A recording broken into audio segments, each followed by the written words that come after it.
আসসালামু আলাইকুম। দেশ বিদেশ টিভি থেকে হুসেন বলছি। আমার চ্যানেলে সবাইকে স্বাগত। আমাদের দেশের রাজনীতিবিদ যারা আছেন তাদের বেশিরভাগ দেখবেন খুব মিঠা মিঠা কথা বলে, কিন্তু কাজকর্মে তারা কিন্তু খুবই তিতা। এবং আমাদের দেশের রাজনীতিবিদদের আচরণ, বেশিরভাগ রাজনীতিবিদদের আচরণ খুব একটা গ্রহণযোগ্য নয়। তারা বলেন একটা, করেন আরেকটা। এখন আমরা দেখলাম যে কয়দিন আগে যে এই যে সংস্কার কর্মসূচি, সেখানে প্রধানমন্ত্রীর ক্ষমতা কমানোর যে প্রস্তাব ছিল, তাতে দেখা গেল বিএনপি রাজি না। তারা প্রধানমন্ত্রীর ক্ষমতা অটুট রাখতে চায়, মানে প্রেসিডেন্টকে কোনো ভাগ দিতে চায় না। তার মানে তারেক বা খালেদা জিয়া প্রধানমন্ত্রী হবেন এবং তিনি তাদের পীর পীর মুর্শিদ যাই বলেন সেটাই হয়ে যাবে আইন। এবং এর অর্থ কি দাঁড়ায়? এই যে একটা পরিবর্তন চাচ্ছিল সংস্কার, মানে সেটা হবে না, মানে ফ্যাসিবাদ অব্যাহত থাকবে, সেটাই তারা চাচ্ছে। তাহলে আওয়ামী লীগ কি দোষ করছিল? তাহলে তো আওয়ামী লীগই ঠিক ছিল। এখন তারা যদি এত আন্দোলন ফান্দোলন করে একই স্টাইলেই থাকে, তাহলে আওয়ামী লীগের দোষ কি? মানে তারা এখন ঘুরে ফিরে আওয়ামী লীগে হইতে চাইতেছে, কথা এটাই দাঁড়ায়।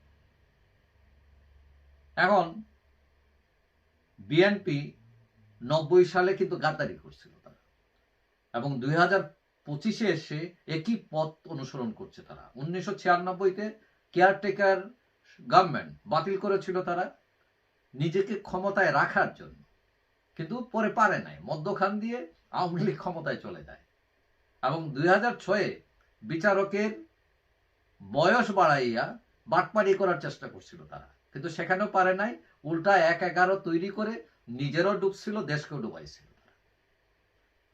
এখন সংবিধানের 70 অনুচ্ছেদ অনুযায়ী সংসদ সদস্যরা নিজ দলের বিপক্ষে ভোট দিতে পারেন না, এটা হলো আমাদের দেশে আইন। যদি দেন তাহলে তার আসন শূন্য ঘোষিত হবে। এখন নতুন যে সংস্কার প্রস্তাব এসছে, তাতে বলা হয়েছে যে অর্থ বিল ছাড়া এমপিদের দলের বিপক্ষে ভোট দেওয়ার পূর্ণ ক্ষমতা থাকবে। এখন সংস্কার কমিশনের এই প্রস্তাবে বিপক্ষে দাঁড়িয়েছে বিএনপি, জামাতে ইসলাম এবং ওই যে নাগরিক পার্টি এনসিপি। তারা অর্থাৎ দলের পক্ষেই ভোট দিতে হবে, তাদের কথা ওই পুরানো স্টাইল, আগেরটাই, মানে যেই লাও সেই কদু। এখন বিএনপি জামাত এটা পুরনো স্টাইলের দল, কিন্তু এই যে নাগরিক পার্টি এনসিপি, তরুণদের দল, আমি ভাবছিলাম তাদের চিন্তা চেতনা আধুনিক হবে, কিন্তু এরাও দেখি সেই বস্তা পচা রাজনীতির মধ্যেই আছে, সেই বস্তা পচা মালই তারা।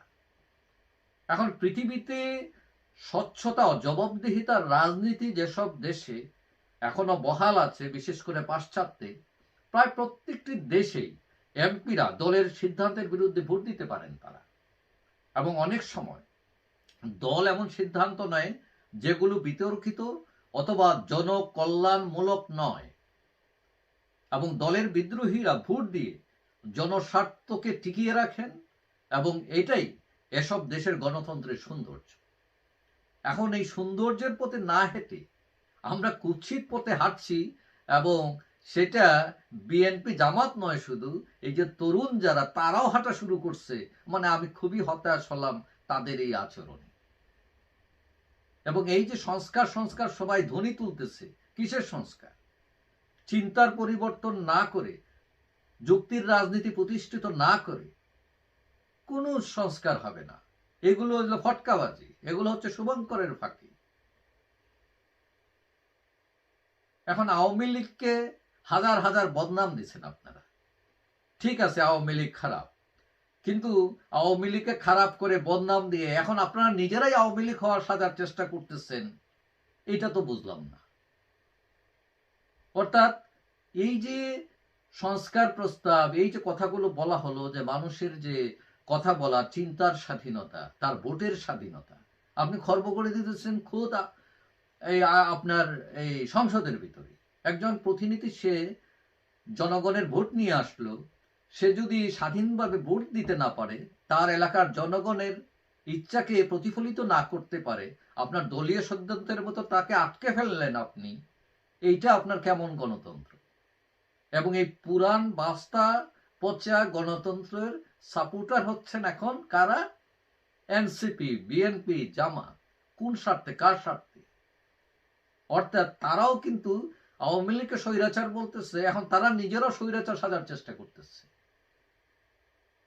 আশা করি এখনো সময় আছে, তারা বুঝবেন এবং ওই যে সুন্দর মধুর বাণী দিয়ে আর ভিতরে ভিতরে পচা ওই মাল পুষবেন, এইটা জনগণ খুব একটা দিন মানবে না।